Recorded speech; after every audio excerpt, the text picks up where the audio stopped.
Hello and welcome to Is Climate Change Your Concern?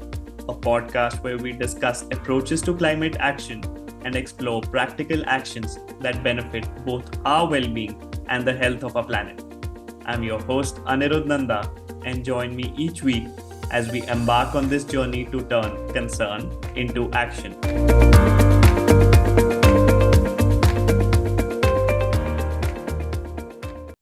Voluntary carbon markets, a realm where controversy and opportunity collide. These markets have the potential to funnel billions into climate solutions, but they're also plagued by accusations of greenwashing and questions of real impact. How have these markets evolved, and what are the pressing challenges they face? How can we ensure their integrity while maximizing their potential for positive change?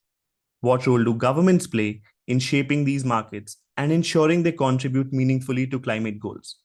To discuss this crucial issue, we are honored to have with us Professor Rachel Kyte, visiting professor of practice at the Blavatnik School of Government at University of Oxford and Dean Emerita of the Fletcher School at Tufts University. Among her many distinguished roles, she previously served as World Bank Vice President for Sustainable Development, and now as a co-chair of Voluntary Carbon Markets Integrity Initiative. Professor Kyte is at the forefront of efforts to ensure these markets drive meaningful climate action. Thank you so much, Professor, for joining me today. It's my pleasure to see you and talk with you. Thank you. Professor, can we just start by taking a stock of the situation of where voluntary carbon markets are today? And what are the exciting developments or pressing challenges that you're seeing right now?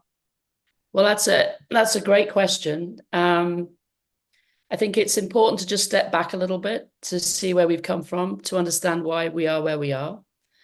So there has been voluntary carbon market activity for decades, often between NGOs and conservation organizations, for example, and private parties and countries, often in emerging markets and developing economies, seen as a way to channel investment, to channel philanthropic money, to channel the interests of people with resources into the protection of nature or into the management of sustainable practices in nature in an unforgiving global economy from nature's perspective.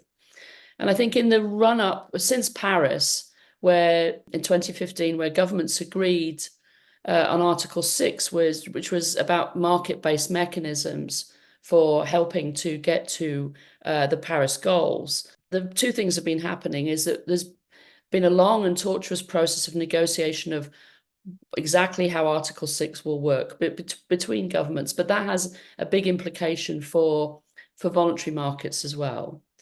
And I can come back to that. And on the other hand, I think the beginning of the realization that for companies and for financial sector, all of whom have made many of whom have made Paris-aligned goals as well, that there is a need for them to be able to enter into a voluntary market, that the voluntary market offers them an opportunity to invest in solutions.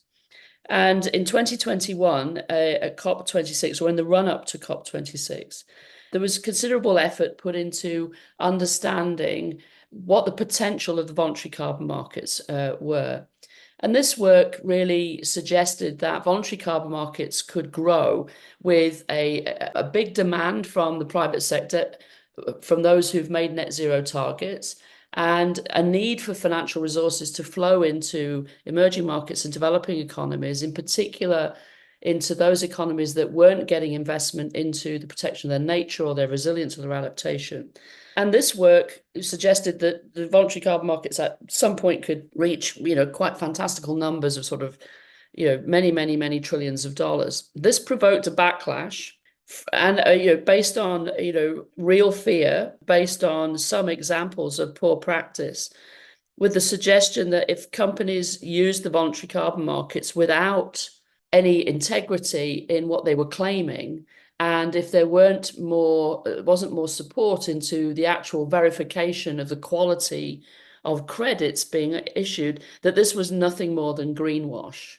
And I think that as a result of a lot of sort of side meetings and discussions around the time of COP26, there was an agreement really that we needed to put guardrails on the voluntary carbon markets so that companies couldn't make outrageous claims, that companies were understanding that their primary responsibility was be to reduce and remove emissions from their own scope 1, scope 2, and scope 3 of operations. So from their operations, from their energy supply, and from their value chains.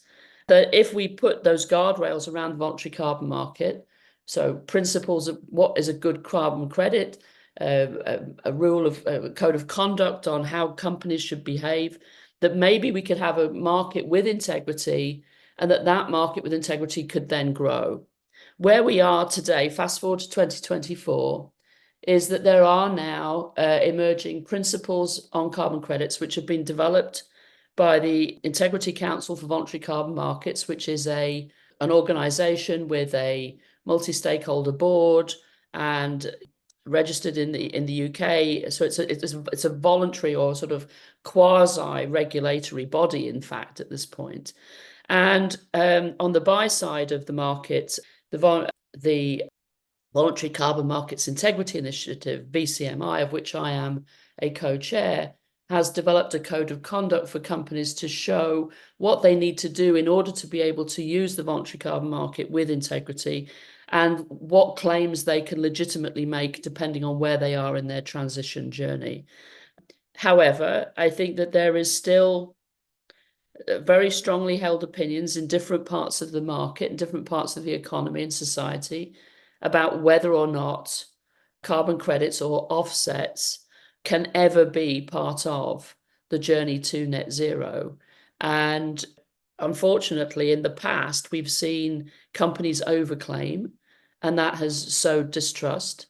And we have seen sort of credit value disappear as well. So I think the question we face right now is, can we escape the sins of the past? Can we put guardrails and rules in place? Can the voluntary carbon market grow? There's extraordinary demand from countries that really want a revenue stream that they don't have at the moment. And for companies, remember, this is voluntary action. And so we see companies who are voluntarily investing in the voluntary carbon markets as part of their commitment to net zero, who are not regulated to do this. So I suppose my final point to a long-winded answer to your question is that when countries agreed Article 6 in Paris, I don't think anybody really thought that 9 years later on, it wouldn't have been operational, right? It wouldn't still be being negotiated in its fine detail. And I don't think that most people felt that the voluntary carbon market would be facing the scrutiny it's facing, in large part because governments are not regulating the price of carbon and have not pushed forward carbon markets or carbon taxes as diligently as they should if they were committed to their Paris outcomes. Thank you so much for outlaying that, Professor. As we are talking, the first high integrity CCP labeled carbon credits have been approved, which is really exciting. And at the same time, governments are trying to take proactive stand, or at least blowing hot and cold at the same time. Like recently, United States government in the joint statement pushed that voluntary carbon markets could be a potential area which has the ability to decarbonize. What do you have to talk about the role of the government in shaping and regulating markets, especially with these recent developments? Well, thank you. You're referring in particular to work coordinated by Janet Yellen, the Treasury Secretary in the US, and an announcement made at the end of May. Yes. And I think that's a response to US companies and the US financial sector wanting to help companies be able to meet their net zero obligations by using the voluntary carbon markets. And I think that it's important to note here, and there's been research done by Trove, who are now part of MSCI, that those companies that are really sort of best in class in that they have a science-based target that has been verified by SBTI, the Science-Based Target Initiative. So they've done the work to come up with a net zero plan. They've done the work to show what their target is. That target has been validated. So these are really, a few thousand best-in-class companies that many of them cannot get to their target without being able to use some kind of offset, because either the technology is not in place, it's difficult for them to acquire under scope 2 the clean energy that they need, but more importantly, I think under scope 3 for some companies, getting to net zero on scope 3 is impossible at the present time. And so what we're talking about is companies voluntarily sort of committing to try to get to their net zero target, and they need help. And I think the US government is responding to that. We see the same pressure from business on the Japanese government, and also in Europe and the UK, Australia, etc. So companies need help to get to their net zero targets, especially on scope 3. But what they really want to know from government is, if they are to invest in offsets, or if they were to use the voluntary carbon market with integrity, would this be recognized then by the government as a positive thing? And will this be recognized by government at any such time that a voluntary market emerges into a regulated market or a compliance market? And they want to know that they want to have some sense of clarity about the glide path between voluntary and regulated, some sense of clarity about how this would be treated by government before they voluntarily invest in a set of activities that at the moment, nobody's requiring them to make. And I think that there are plenty of examples of companies that haven't done the hard work of working through what their net zero plan is. In fact, that's the vast majority of companies in the world. And the pressure on these leading companies is intense, from critics of carbon market activity, but also they're facing pressure, especially in the United States, from a right-wing backlash against ESG or against sustainable development, against positive activity. So I understand where companies are coming from, and I do think that governments do need to send signals about what the journey forward is going to be before a company is going to make a significant investment decision. So what we're seeing at the moment is a lot of companies simply saying, this is all a little bit unclear at the moment. We don't know how targets are going to be assessed going forward by SBTi. We don't know how governments are going to respond. And so we're just going to sit on our hands and not invest at this moment in time. We'll take a pause. We'll take a beat. We'll see what the future holds. We'll see what happens in a year's time. And that's dangerous from a climate perspective, because there's a time cost of carbon. Investments that reduce carbon now are so much more valuable to us than in 10 years' time, because we've got to bend the curve now. But Professor, do you think that there is a solution emerging out of this situation right now? Like, what are the solutions that are being discussed in the industry right now? And what would be that nudge that would really push us out of the situation in which we are right now? Well, I think a couple of things. First of all, as you travel around the world or you talk to companies and investors around the world, this is beginning to feel like very much a Western liberal democracy problem, right? The tension is very much rooted in Europe and North America in particular. As you get further afield, the conversation really is about, especially from a country perspective, how do I capture the value of my nature, of my carbon removal and storage capability, and keep it in my country? So how do I make sure that I can operate, that the voluntary carbon market operates with integrity, it's transparent, that the benefits are transparent to everybody, and that more of the value of that market stays with me and less with a project developer overseas and less with companies overseas? How can I attract good quality Article 6.2 activity? So that's bilateral deals between one country and another. How do I understand how to operate in a world of CBAM, where companies are now working out what this is going to mean? And of course, for countries, they don't want to see penalties being paid into the EU, but they want the value captured. And so from a country perspective, they're very much looking at, how do I make carbon markets work of any kind, right? Compliance, Article 6, regulated, voluntary. How do I make that work for me? And I think that there is some innovation. Countries are beginning to introduce taxes on voluntary carbon market activity and things like this. So again, about capturing the value.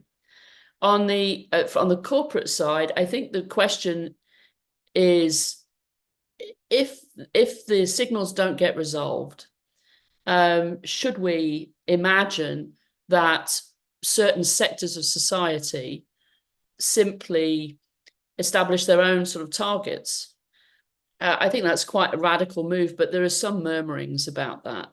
I think the other thing is that the cement sector's transition is different from a food and beverage sector's transition, is different from the financial services. They may need to use offsets in different ways to get to net zero at different times. And so can we build something that's flexible enough that recognizes that? And that would require some of the toxicity in the debate to diminish. But as I said, the further sort of east you go, I think that there is extraordinary pent-up demand as innovation. We see Singapore wanting to sort of position itself as a real carbon markets hub across all kinds of activity. You see the Singaporean government, offering tax breaks to companies. So that I think that there is a desire to use this sort of pent-up need and capital on the investment side and deploy it into the right jurisdictions. And I see there's a lot of activity between Asia and Africa, within Asia, voluntary, with or without standards of integrity, but people believing that it's a good thing to do right now and that they should do it. And that's a little, I think, distant from the debate going on in Europe and in North America, which is very much, focused perhaps on the perfect driving out the good, or that's how it would be characterized by some people. Professor, as you put it, that it's more so about capturing the value right now. How do you weigh it in comparison to the real purpose of voluntary carbon markets, which was in fact to pump in money so as to push for climate and conservation efforts? Like recently, we saw 10 West African nations writing so that their carbon offsets should be allowed to be calculated to cut emissions for the private companies as well. So we are seeing dissonance with respect to what do we really want to achieve out of voluntary carbon markets? Is it really something to push for conservation efforts, or it's actually something for the countries to be able to show that we are successful in reducing emissions? So again, a great question. I think the answer is it's all of the above, right? So for countries with large forest stocks, with mangroves, seagrasses, highly valuable nature, at the moment, there's nobody investing in the conservation of that nature, which plays a critical role in our own ability to adapt and to be resilient. Then for them, the voluntary carbon markets offer one of the few close at hand potential solutions, right? And that's where you've seen some of the biggest deals. Now, of course, the issue of integrity means that some of the old deals that were done where airlines and oil and gas companies were very prevalent in the market, right? I mean, just a few years ago, the sort of top three investors in the voluntary carbon market were Delta Airlines, Eni, the Italian oil company, and Shell. So, none of those companies have effective net zero targets at the moment because it's difficult for them to get to net zero, or it would mean a change in their business model. And so the pushback, the push on countries is, well, if you're going to have a market with integrity, you shouldn't be dealing with companies that don't have a net zero target, because you really are just at that point not reducing and removing emissions. You're just sort of potentially laundering them. But what we see also is actually the hottest part of the voluntary carbon market at the moment is companies that have removals technologies, or countries that have geology that would allow them to remove emissions. And here you see the tech companies in particular making significant investments in removals technology. In fact, in some cases, buying the companies wholesale. And that's because first of all, they can afford it. Secondly, they want the certainty of the permanence of the removals. Now, this is important because with artificial intelligence, the emissions profiles of big tech are beginning to rise again. So they've made very ambitious net zero commitments, which they're not going to be able to meet unless they can offset the increase in emissions as a result of AI. So to go back to your question, ideally in a mature market, you would have different products with different prices.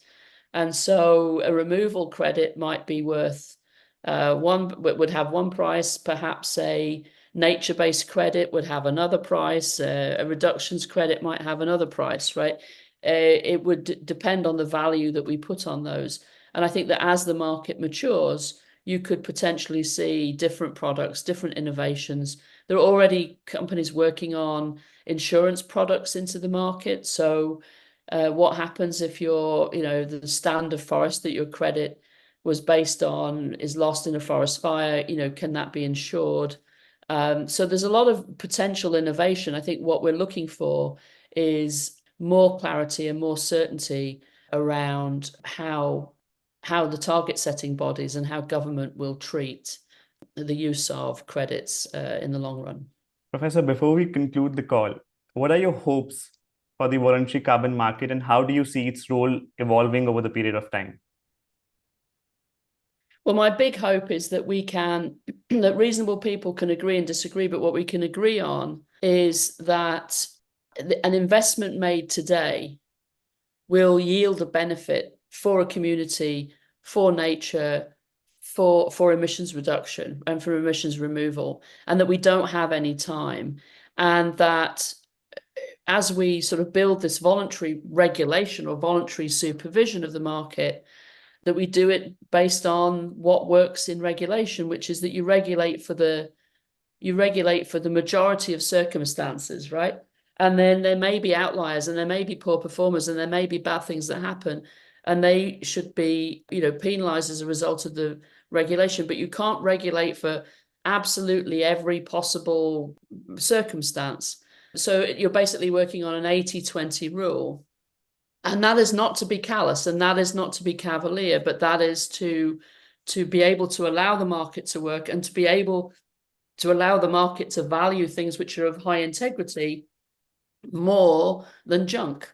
And then junk, is phased out. So I think it is basically a sort of, a fundamental difference of view about whether or not markets can bring anything to this situation or not. And I believe that well-regulated, well-managed markets for a purpose can. And so I'm optimistic that this year and next we can get the foundations and the substructure in place and trusted so that the market can grow.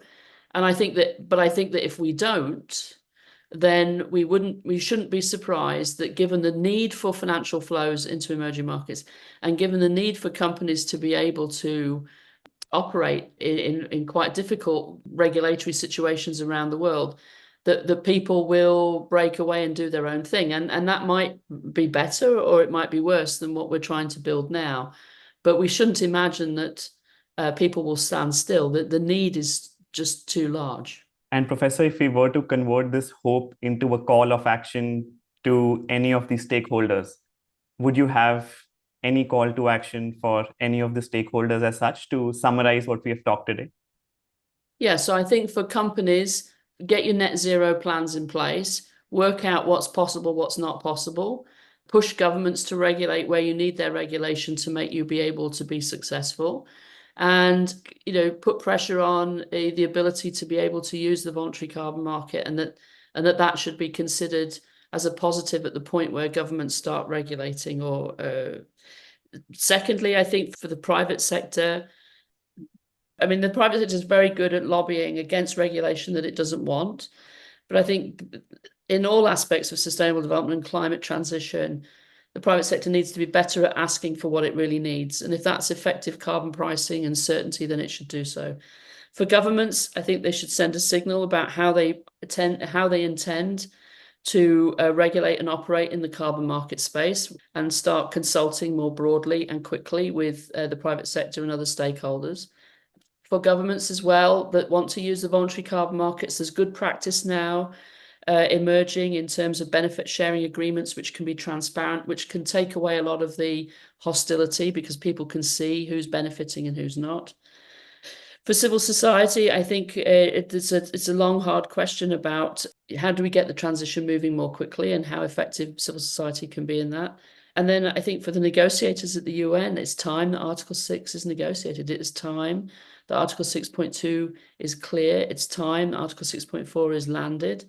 And it is time to understand that there will always be a voluntary market because it can, in theory, go faster. And then the final word to government again, is that the pathway from voluntary to regulatory has to be shorter, and governments need to put effective prices on carbon, whichever way they want to do it. But today, only 24% of emissions operates under some kind of carbon pricing regime. That's too low. Thank you so much, Professor, for sharing your invaluable insights. Couldn't have asked for more information. Thank you so much for your time. Thank you. Thanks for joining me in this episode of Is Climate Change Your Concern? This would not have been possible without the invaluable support of the Future Founders Core team, and I'm grateful for that. My takeaways from this conversation are clear.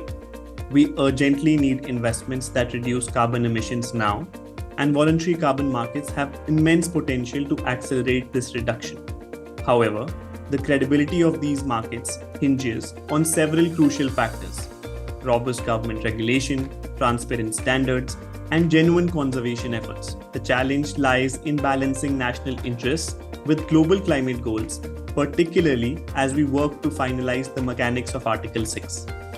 If we can strike this balance, we can ensure that benefits of these markets reach those who need them the most. Ultimately, the future of voluntary carbon markets depends on finding a delicate equilibrium between urgency and integrity, between national and global interests, and between economic and environmental priorities.